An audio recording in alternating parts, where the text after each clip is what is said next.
जय हिंद दोस्तों। आज की इस वीडियो में हम लोग बात करेंगे, हम लोग देखेंगे कि सीएए यानी कि सिटीजनशिप अमेंडमेंट एक्ट क्या है, एनआरसी क्या है या फिर कैब क्या है। इन सब चीजों के बारे में हम लोग डिटेल के साथ में, एकदम डिटेल के साथ में चर्चा करने की कोशिश करेंगे। तो चलिए वीडियो को शुरू करते हैं। देखिए यहाँ पर एक तो नाम है सीएबी, तो सीएबी और सीएए में अंतर क्या है। देखिए सबसे पहले देखिए जो सीएबी है और सीएए, ये दोनों एक ही चीज कहलाती हैं बेसिकली, लेकिन इसमें अंतर सिर्फ ये है कि जब कोई, देखिए सदन में, जब संसद में विधेयक लाया जाता है लोकसभा में या फिर राज्यसभा में, तो उसको एक बिल बोलेंगे, ठीक है। जैसे सिटीजनशिप अमेंडमेंट बिल, ठीक है, सिटीजनशिप नागरिकता संशोधन विधेयक, क्या बोलेंगे, बिल को हिंदी में बोलेंगे विधेयक, नागरिकता संशोधन विधेयक, ठीक है, विधेयक इसको बोलेंगे विधेयक।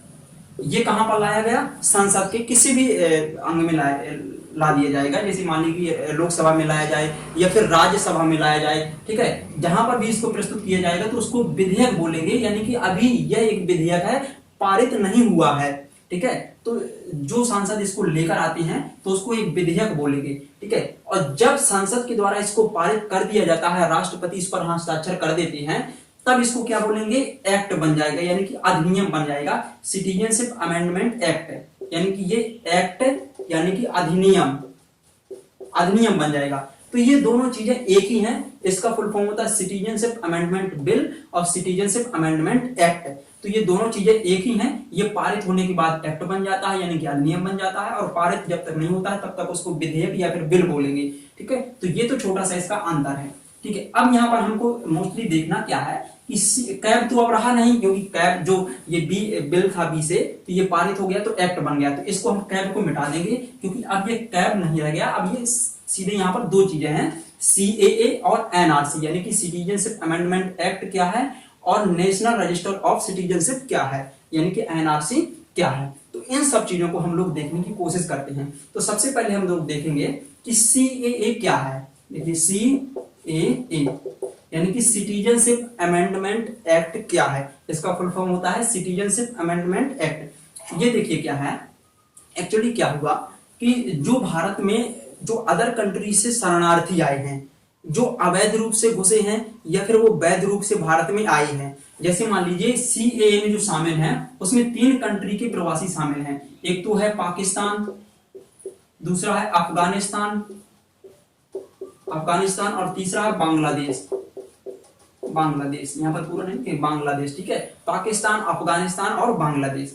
तो सीएए का जो अधिनियम है इसमें ये बात लिखी है कि ऐसे व्यक्ति जो पाकिस्तान, अफगानिस्तान, बांग्लादेश, इन 3 कंट्री से अवैध रूप से भारत में प्रवास किए हैं, इन तीनों कंट्री से अवैध रूप से भारत में प्रवास किए हैं, लेकिन उनकी वजह क्या है प्रवास करने की, वजह यह है रिलीजियस परसिक्यूशन, यानी कि धार्मिक उत्पीड़न। धार्मिक उत्पीड़न क्या है इसको समझ लीजिए। जैसे मान लीजिए कि अब पाकिस्तान में मुस्लिम रहते हैं, सबसे ज्यादा कौन रहते हैं, मुस्लिम रहते हैं, और वहां पर कोई अन्य धर्म रहता है जो कि जिनकी संख्या बिल्कुल कम है। जैसे मान लीजिए कि हिंदू रहते हैं बिल्कुल अल्प संख्या में, तो पाकिस्तान के में मुस्लिमों की संख्या ज्यादा है, यानी कि पूरा एक मुस्लिम कंट्री ही है पाकिस्तान और अफगानिस्तान, ठीक है। तो यहाँ पर मुस्लिमों की संख्या ज्यादा है, तो इसलिए क्या होगा कि यहाँ पर जो हिंदू होंगे उन पर बहुत ज्यादा अत्याचार किया जाएगा। क्यों अत्याचार किया जाएगा, धार्मिक मतभेद के कारण, यानी कि धार्मिक भावना उनकी ऐसी है कुछ कि वो लोग मुस्लिमों को ज्यादा इंपॉर्टेंस देते हैं। तो इसलिए जो हिंदू हैं वो उत्पीड़ना के कारण, यानी कि उत्पीड़न के कारण क्या हुए, वो भारत में आ गए। अब देखिए भारत में आ गए हिंदू, यहाँ पर भारत में आ गए हिंदू आए हों या जैन आए हों या बौद्ध आए हों, तो इनको भारत भगा तो देगा नहीं, तो भाई तुम लोग भाग जाओ हमारे यहाँ से, ठीक है। तो भारत, क्योंकि भारत की एक ऐसी संस्कृति प्राचीन काल से रही है कि वह वसुदैव कुटुंबकम की जो भावना है उस पर विश्वास करता रहा, कि यानी कि जो भी हमारे देश में शरण में आएगा, हमारी शरण में जो भी आएगा हम उसको शरण प्रदान करेंगे। तो इसलिए देखिए भारत इन किसी भी धर्म को भगाना नहीं चाहता है। तो देखिए जो भी लोग यहाँ से आए हैं, अब कितने धर्मों को यहाँ पर रखा गया है, यहाँ पर कितने धर्मों के लिए रखा गया है, यहाँ पर देखिए हिंदू, बौद्ध, जैन, हिंदू, बौद्ध, जैन, सिख, ईसाई,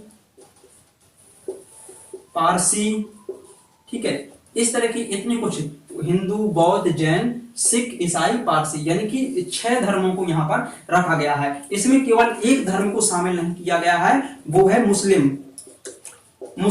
अब देखिए भाई, जिसे यहाँ पर समझ लीजिए कि यदि पाकिस्तान एक पूरा मुस्लिम कंट्री है और यदि मुस्लिमों को ही यहाँ पर उत्पीड़ित किया जाएगा तो फिर मुस्लिम रहेंगे कहाँ। तो मुस्लिम को यहाँ पर शामिल नहीं किया है सरकार ने। जो CAA अधिनियम है, इसमें सरकार ने केवल यही कहा है कि इन 6 संप्रदायों से या 6 धर्मों से संबंधित कोई भी व्यक्ति इन तीनों कंट्री में से भाग करके भारत में आए हैं और उनकी वजह क्या रही है कि धार्मिक उत्पीड़ना, तो भारत ऐसे सभी लोगों को क्या करेगा, नागरिकता प्रदान कर देगा CAA के माध्यम से। लेकिन इनकी डेट क्या है, ये 2014 से जो पहले आए हैं, 2014 को या 2014 से जो पहले आए हैं, ऐसे इन सभी धर्मों के लोगों को नागरिकता प्रदान की जाएगी CAA के माध्यम से। किसके माध्यम से? CAA के माध्यम से। केवल मुस्लिम को शामिल नहीं किया गया है और इसी कारण से जो सिटीजनशिप अमेंडमेंट एक्ट था, ये बहुत ही ज्यादा डिस्प्यूट में रहा है। आप लोग तो इसको बिल्कुल अच्छे से समझ रहे होंगे कि CAA के डिस्प्यूट का मुख्य कारण क्या था कि इस पर मुस्लिम को शामिल नहीं किया गया, जबकि इन सभी धर्मों को शामिल कर लिया गया। यानी कि मुस्लिम को छोड़कर यदि इनमें से किसी भी धर्म का व्यक्ति 2014 से पहले भारत में अवैध रूप से प्रवेश करके आया है तो उसको सीधे भारत का नागरिक बना दिया जाएगा, जबकि मुस्लिम के लिए यह लागू नहीं होगा। तो इसलिए मुस्लिम भड़क गए थे और ढेर सारा ये डिस्प्यूट उत्पन्न हो गया था, बहुत सारी कंट्रोवर्सी भी इस पर हुई थी। तो ये आप लोग समझ सकते हैं, ठीक है। तो CAA में मोस्टली यही है कि जो भी व्यक्ति जो इन सभी धर्मों से संबंधित है वो 2014 तक या 2014 के पहले इन तीनों कंट्री में से किसी एक कंट्री से भी भारत में आए हैं या तीनों कंट्री में से कहीं से भी आए हो भारत में, तो उनको नागरिकता प्रदान कर दी जाएगी। ये है CAA में मुख्य रूप से शामिल। यानी कि देखिए, जो विरोध हो रहा था वो CAA का नहीं हो रहा था। CAA तो है, ये नागरिकता प्रदान करता है, ये नागरिकता छीनता थोड़ी है किसी की। CAA क्या करता है? नागरिकता प्रदान करता है, यानी कि इन सभी धर्मों के लोगों को नागरिकता प्रदान करता है। वो बात अलग है कि मुस्लिम धर्म को इस पर शामिल नहीं किया गया है, ठीक है। तो इसी कारण ये थोड़ा रोस्ट थी सरकार से, ठीक है। अब हम लोग देखेंगे कि NRC क्या है। जो मुख्य मुद्दा बना रहा है NRC, तो NRC का थोड़ा इतिहास देखेंगे, इसको हम लोग अभी मिटा देंगे। देखिए यहाँ पर जो NRC है, NRC की वजह से ही CAA का विरोध किया लोगों ने। CAA का लोगों ने विरोध क्यों किया? वो NRC की वजह से किया। यहाँ पर अभी आपको समझ में आ जाएगा NRC क्या है। देखिए NRC यानी कि national register for citizenship. Actually हुआ क्या, जब बांग्लादेश जो कंट्री है, हमारी कंट्री नहीं है, मतलब एक कंट्री है बांग्लादेश, ठीक है। तो बांग्लादेश का क्या हुआ, जब वहां पर स्वतंत्र हो रहा था बांग्लादेश 1971 में, 24 मार्च 1971 में, 24 मार्च 1971 में जब बांग्लादेश स्वतंत्र हुआ, तो उसके स्वतंत्र होने से पहले क्या हुआ, बहुत सारे लोगों को मारा गया था। वहां पर बहुत सारे आंदोलन हुए थे। वो जो आंदोलन थे वो बहुत ज्यादा हिंसक आंदोलन थे। तो हिंसा के कारण बहुत सारे वहां के लोग जो थे, मुस्लिम चाहे किसी भी धर्म के रहे हो वहां पर, तो वो सभी लोग क्या हो गए, अधिकांशतः लोग वहां से असम में प्रवेश कर गए, क्योंकि असम एक पास का ही राज्य है, बिल्कुल बॉर्डरिंग स्टेट है। तो वहां पर वो प्रवेश कर रहे, अवैध रूप से प्रवेश कर गए, ठीक है। अब देखिए, जब बांग्लादेश के जो लोग थे वो असम में आ रहे थे अवैध रूप से, तो उसके कारण क्या हो रहा था कि जो असम के नागरिक थे, जो असम के लोग थे, तो उनके जो संसाधन थे उन पर बहुत ज्यादा दबाव पड़ रहा था। तो इसलिए क्या किया कि असम के नागरिकों ने, असम के लोगों ने उन सभी अवैध रूप से प्रवास करने वाले लोगों का विरोध किया। इसके लिए आंदोलन भी चलाए, ठीक है। छात्रों ने, वहां के असम के छात्रों ने एक आंदोलन चलाया, ठीक है। ऑल असम यूनियन जो छात्रों का एक संघ था, तो उन्होंने आंदोलन चलाया था। यह आंदोलन कब से शुरू हो गया था? 1979 से यह असम के नागरिकों के द्वारा चलाया जा रहा था। इसमें मोस्टली स्टूडेंट शामिल थे, ठीक है। 1979 से चला ये 1985 तक, ठीक है, यह आंदोलन असम में। देखिए यहाँ पर यह आंदोलन शुरू हो गया और इस आंदोलन की शुरू होने की वजह क्या थी कि बांग्लादेश से अवैध रूप से लोग प्रवास कर रहे थे असम राज्य में, ठीक है। तो उनका विरोध करने के लिए आंदोलन चलाया कि सरकार उनको प्रवेश ना करने दे या फिर उनको अवैध रूप से प्रवास कर रहे हैं ऐसा घोषित कर दे, ठीक है। तो 1985 में क्या हुआ कि सरकार ने असम के छात्रों के साथ में एक समझौता किया, यानी कि असम एकॉर्ड जिसको बोलते हैं। 1985 में असम समझौता हुआ, जिसको बोलेंगे असम समझौता, असम समझौता हुआ। असम समझौता 1985 में सरकार ने उनके छात्रों को जो यूनियन था उसके साथ में मिलकर किया। तो इसमें ये रखा गया कि देखिए, जो लोग, इसमें इस समझौते में ये कहा गया कि जो लोग बांग्लादेश बनने से पहले, यानी कि बांग्लादेश स्वतंत्र होने से पहले प्रवेश किए हैं, उनको क्या किया जाएगा, असम की नागरिकता यानी कि भारत की नागरिकता प्रदान कर दी जाएगी। लेकिन 24 मार्च 1971 के बाद जो प्रवेश करके आए हैं, क्योंकि 1971 के पहले, 24 मार्च 1971 के पहले तो थोड़ी बहुत संख्या में प्रवेश किए, लेकिन उसके बाद तो फिर और भी ज्यादा लोग आने लगे थे। तो सरकार ने छात्रों की यूनियन से कहा कि जो लोग 24 मार्च 1971 से पहले आए हैं, इस डेट से पहले आए हैं भारत, तो उनको क्या किया जाएगा, भारत की नागरिकता प्रदान कर दी जाएगी, तो वो अब भारत के नागरिक बन जाएंगे। लेकिन इस डेट के जो बाद में आया है उनको हम अवैध प्रवासी घोषित कर देंगे, यानी कि 24 मार्च 1971 के जो बाद प्रवेश किए हैं बांग्लादेश से भारत में, तो उनको अवैध माना जाएगा। तो इस तरह से ये समझौता हुआ 1985 में। लेकिन बात क्या हुई कि जो समझौता हुआ था उस समझौते पर कोई काम नहीं किया गया था। ठीक है, उस समझौते पर जब कोई काम नहीं किया गया था, तो यहां पर समझिए कि जो असम, जो छात्रों का यूनियन था असम में, तो उन्होंने फिर से एक बार आंदोलन किया। तो इस कारण से क्या हुआ कि सन 2013 में, कब, सन 2013 में सुप्रीम कोर्ट ने एक निर्देश जारी किया असम सरकार के लिए कि आप लोग क्या बनाओ, एनआरसी का निर्माण करो। एनआरसी यानी कि एक नेशनल रजिस्टर बनाओ फॉर सिटीजनशिप के लिए। तो इस एनआरसी के माध्यम से क्या किया जाएगा कि कौन कौन से व्यक्ति हैं जो 24 मार्च 1971 के बाद आए हैं, तो उनको सभी को अवैध प्रवासी घोषित कर दिया जाए। तो ये एनआरसी बनाने की योजना चालू हुई। ठीक है, तो जब एनआरसी तैयार हुआ, ठीक है, जब एनआरसी यानी कि नेशनल रजिस्टर तैयार हुआ वहां के असम के लिए, तो देखिए इसमें क्या था, एनआरसी में इसमें ये रिजल्ट निकल कर आया कि कुल 19 लाख ऐसे लोग थे जो भारत में बांग्लादेश से अवैध रूप से प्रवास किए थे। तो देखिए यहां पर एक बात समझिए कि 19 लाख लोगों में से, देखिए 19 लाख लोगों में से 12 लाख लोग तो हिंदू थे। 12 लाख लोग तो लोग क्या थे, हिंदू थे। केवल 7 लाख थे ऐसे जो मुस्लिम धर्म से संबंधित थे। देखिए जो 12 लाख हिंदू थे तो उनको मिल जाएगी नागरिकता सीएए के माध्यम से। सीएए के माध्यम से, सिटीजनशिप अमेंडमेंट एक्ट जो अभी बताया था, सीएए में तो हिंदू धर्म शामिल था ना, लेकिन जो 7 लाख मुस्लिम थे तो ये तो उसमें शामिल नहीं था, तो मुसलमानों को नागरिकता नहीं मिलेगी।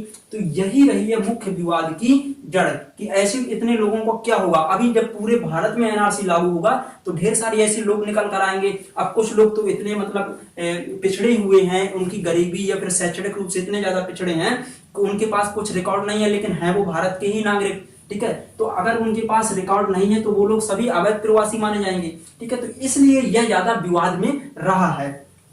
ठीक है, यहां पर एक्चुअली ये जो इसमें जो सीएए है ये नागरिकता प्रदान करता है जो लोग 2014 से पहले भारत में अवैध रूप से आए हैं, केवल मुस्लिम धर्म के लोगों को छोड़कर। जो ये मुस्लिम धर्म शब्द आया इसमें सिटीजनशिप अमेंडमेंट एक्ट में, यही मुख्य विवाद की जड़ रही है। देखिए इसमें 2014 से पहले था ना, 2014 या उसके पहले जो लोग अवैध रूप से आए उनको नागरिकता मिल जाएगी 2014 तक। तो देखिए आप लोगों ने नागरिकता जो अधिनियम पढ़ा था, जो नागरिकता प्रदान की जाती है, तो उसमें एक प्रकार था कि हम लोगों ने ये देखा था एक विधि कि हम लोग पंजीकरण के माध्यम से नागरिकता प्राप्त कर सकते हैं। तो देखिए पंजीकरण के माध्यम से नागरिकता प्राप्त करने की शर्त क्या थी कि उसको 7 साल लगातार भारत में निवास करना चाहिए। तो देखिए 14 7 21 हो जाएगा, 2021 में तो इन सभी लोगों को वैसे भी नागरिकता मिल जाती। लेकिन इसको जो मुस्लिम धर्म ये धार्मिक चीजें इसमें ला करके इसको एक विवाद बना दिया गया सरकार के द्वारा। यदि सरकार आराम से इस चीज को सॉल्व करना चाहती तो कोई एक ये मुद्दा नहीं बनता, लेकिन सरकार ने इसको वैसे ही हवा प्रदान की और इस तरह से ये क्या बन गया, एक विवाद बन गया, कंट्रोवर्सी बन गई। ठीक है, डिस्प्यूट उत्पन्न हो गया क्योंकि इसमें धार्मिक चीजें सम्मिलित कर दी गई। वरना 2014 से लगा करके 7 साल बाद यानी कि 2021 में तो वैसे ही उनको नागरिकता मिल जाएगी। अब सरकार बोल रही है कि हम एक ही बार में सबको नागरिकता देंगे, यार घंटा नागरिकता एक ही बार में देंगे, नागरिकता एक ही बार में कैसे मिल जाएगी, वैसे उनका 7 साल हो रहा है। ठीक है, तो यहाँ पर ये समझने वाली बात है कि 2014 से 2021 में तो 7 साल तो वैसे ही 1955 के अधिनियम के अनुसार उनको नागरिकता मिल जाती।